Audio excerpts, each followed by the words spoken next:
का सीएम पर हमला करने वाले आरोपी की तस्वीर सामने आ गई है। हमला करने वाला शख्स गुजरात के राजकोट का रहने वाला है।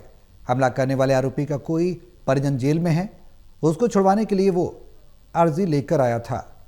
बता दें कि उसकी तस्वीर सामने आई है उस शख्स की।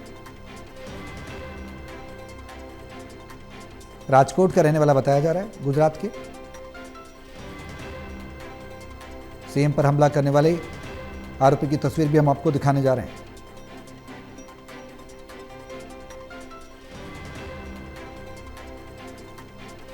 ये तस्वीर देखिए, यही वो शख्स है जिसने दिल्ली की मुख्यमंत्री रेखा गुप्ता पर हमला किया।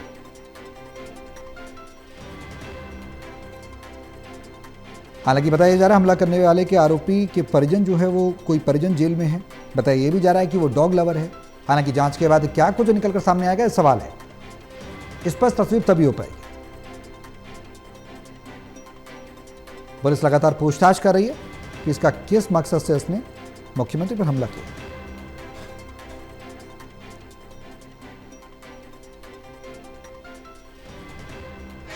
देखिए,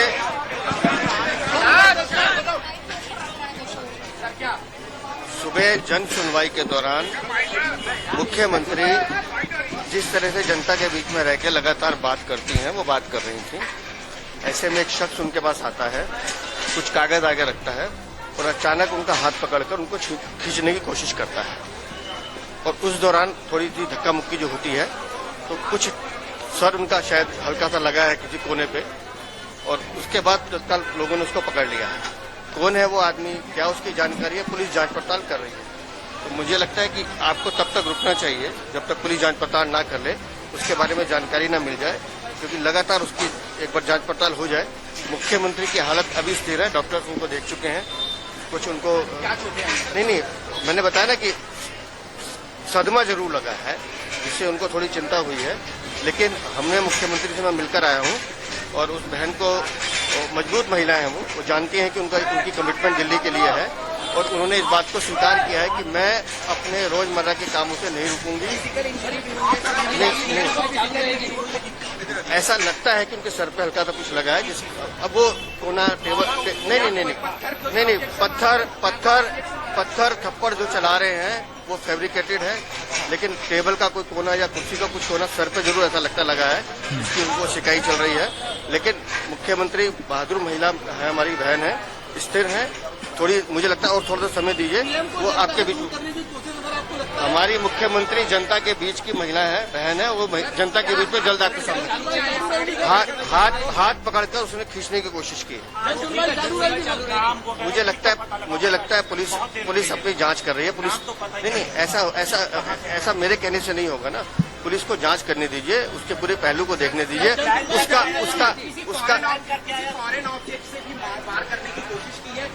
नहीं, ऐसा कुछ नहीं।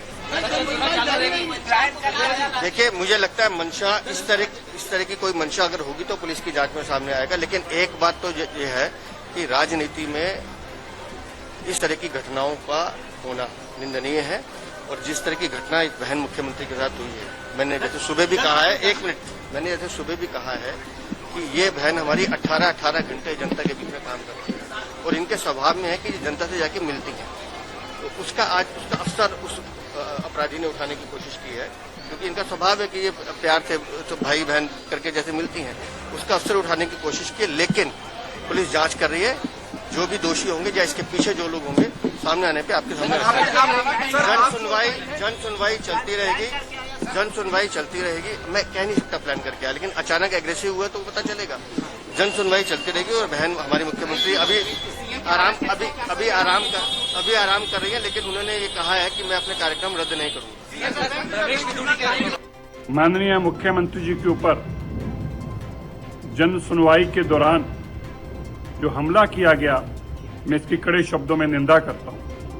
माननीय मुख्यमंत्री जी दिल्ली की रात दिन चिंता करती हैं, और यही विरोधियों की साजिशें हैं।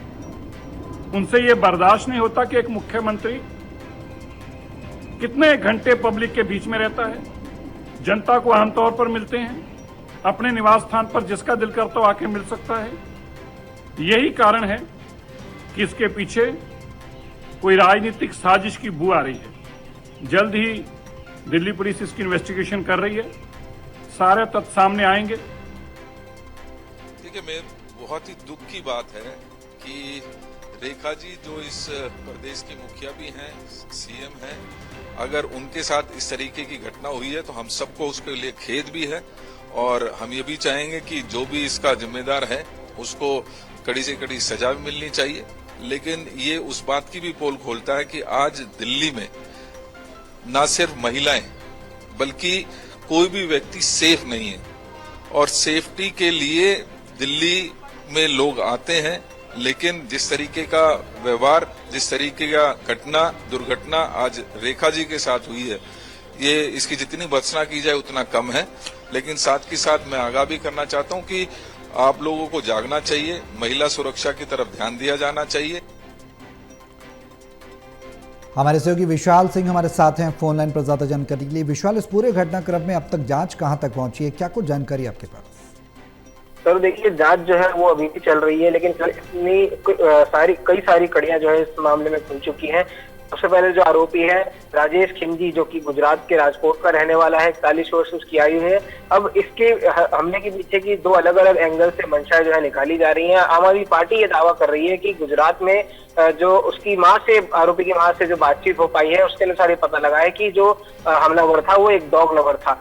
इस वजह से उसने डॉग, जो सुप्रीम कोर्ट द्वारा जो आदेश दिया गया था कि सड़क से आवारा कुत्तों को हटाने का, उसको लेकर कहीं ना कहीं उसने गुस्से में आकर ये घटना को अंजाम दिया। वहीं एक एंगल ये भी निकाला जा रहा है कि आरोपी का भाई तिहाड़ जेल में बंद था, जिसे छुड़वाने के लिए ये मुख्यमंत्री से गुहार लेकर आया था। लेकिन यहाँ पर कपिल मिश्रा जो कि मंत्री है दिल्ली सरकार में, उनकी तरफ से एक बड़ा बयान दिया गया। उन्होंने कहा कि आरोपी ने मुख्यमंत्री को गिराकर मारने की कोशिश करी, मुख्यमंत्री को सर पे चोटें भी आई हैं। हालांकि अब मुख्यमंत्री की हालत जो है काफी स्थिर बताई जा रही है और उन्होंने ये भी कहा है कि जो है एमएलसी होना है, वोट आनी है, उनकी जो भी रिपोर्ट आई उसके बाद ये फैसला लिया जाएगा कि मुख्यमंत्री जो पूरे दिन उनको जो है स्वास्थ्य लाभ लेने को कहा गया है। विशाल, जिस तरह से हमला किया इस आरोपी ने, उससे ये कहना गलत नहीं होगा कि पूरे सुनियोजित तरीके से वो हमला करने ही आया था? बिल्कुल, कपिल मिश्रा ने यह भी कहा है कि आरोपी ने पूरी प्लानिंग के साथ हमला किया है, क्योंकि जो उसके फोन से वीडियो बरामद हुई है, एक वीडियो शालीमार बाग का है जो कि मुख्यमंत्री का जो अपना निजी आवास है वहां की भी उसने रेकी करी है, पूरी वीडियो फुटेजेस बनाई है। और दूसरी वीडियो यानी जो बीते दिन वो आया था सिविल लाइंस में, जो मुख्यमंत्री जनसेवा सदन है, वहां पर भी उसने रेकी करी, वीडियो बनाई और यानी पूरी प्लानिंग उसने की थी। और उसकी मंशा केवल हमला करना ही था, क्योंकि जो जनसेवा सदन में जो लोग कागजात लेकर आते हैं, डॉक्यूमेंट्स लेकर आते हैं अपनी समस्याओं का, वो डॉक्यूमेंट भी उसके पास से बरामद नहीं हुए थे। केवल वो आया था और उसने जो है मंशा के साथ कि उसे मुख्यमंत्री पर हमला करना है, इसी मंशा के साथ उसने घटना को अंजाम दिया। कि दिल्ली पुलिस ने वक्त रहते ही इस आरोपी को धर दबोचा, लेकिन जब तक वो हमला मुख्यमंत्री पर कर चुका था, और क्योंकि मुख्यमंत्री और जन सुनवाई के दौरान जो गैप होता है आम जनता और मुख्यमंत्री में, वो काफी कम होता है, तो इसलिए दिल्ली पुलिस को भी ज्यादा टाइम नहीं मिल पाया कि हमला करने से पहले ही वो आरोपी को पकड़ सके। लेकिन जैसे ही आरोपी ने हमला किया उसके तुरंत बाद पुलिस अलर्ट हुई और आरोपी को गिरफ्तार किया, पूरे जन सेवा सदन को खाली कराया गया और सभी जो लोग वहां पर आए थे उनकी भी जांच की गई कि उस शख्स के साथ कोई और दूसरा व्यक्ति ना शामिल हो। लेकिन फिलहाल अभी उस आरोपी को, जो राजेश भाई जिसका नाम बताया जा रहा है, उसको सिविल लाइंस थाने में ले जाया गया है, जहां पर उससे और आगे की पूछताछ की जा रही है। विशाल, मनजिंदर सिंह सिरसा ने एक बात कही, अभी हमने उनका बयान सुना इस घटनाक्रम के बाद, उनका रिएक्शन आया, वीरेंद्र सचदेवा का भी रिएक्शन है, हालांकि वो स्पष्ट तौर पर कुछ कहते नजर नहीं आए। वो ये कह रहे थे कि विरोधी साजिश भी हो सकती है, दिल्ली की मुख्यमंत्री जो अच्छे से काम कर रही हैं उनको रोकने की कोशिश भी हो सकती है। विरोधियों के को लेकर उनका इशारा क्या था? क्या इसके पास से कोई ऐसी जानकारी उपलब्ध हो पाई हो पुलिस को जो ये लगे कि हाँ किसी विपक्षी खेमे के द्वारा ये हमला कराया गया, ऐसी कोई जानकारी मिल पाई है? बिल्कुल, देखिए मनजिंदर सिंह सिरसा ने भी एक यहाँ पर बड़ा बयान दिया। उन्होंने कहा कि इस हमले के पीछे राजनीतिक बू आ रही है, यानी कहीं ना कहीं उन्होंने इसे राजनीतिक करार दिया है। लेकिन दूसरी ओर आम आदमी पार्टी की बात करें तो दिल्ली प्रदेश अध्यक्ष भारद्वाज का ये कहना है कि ऐसी जितनी भी घटनाएं होती हैं हम उसकी निंदा करते हैं और आरोपी कोई भी हो उसको पकड़ा जाना चाहिए, दिल्ली पुलिस तुरंत जांच करे, इसमें राजनीति नहीं करनी चाहिए। क्योंकि पहले भी जब आम आदमी पार्टी की दिल्ली में सरकार थी तो अरविंद केजरीवाल पर भी ऐसे कई हमले हुए हैं जो कि इस सड़क पर रैलियों के दौरान। लेकिन यहाँ आज जो हमला हुआ है वो काफी बड़ा हमला है, क्योंकि उनके घर पर हुआ और कड़ी सुरक्षा के बीच। तो इसलिए ये भी कड़े सवाल खड़े कर देता है कि जो आरोपी है हमलावर, उसकी असल मंशा क्या रही होगी, क्योंकि अभी तक जो है जांच का विषय है, अभी तक जांच चल रही है। सिविल लाइंस थाने जो कि नजदीकी मुख्यमंत्री जनसेवा सदन से नजदीक में है, वहां पर अभी तक उस व्यक्ति से जो है पूछताछ की जा रही है। विशाल, शॉर्ट में आपसे जवाब चाहूंगा। विशाल, शॉर्ट में जवाब चाहूंगा, मुख्यमंत्री की तबीयत कैसी है?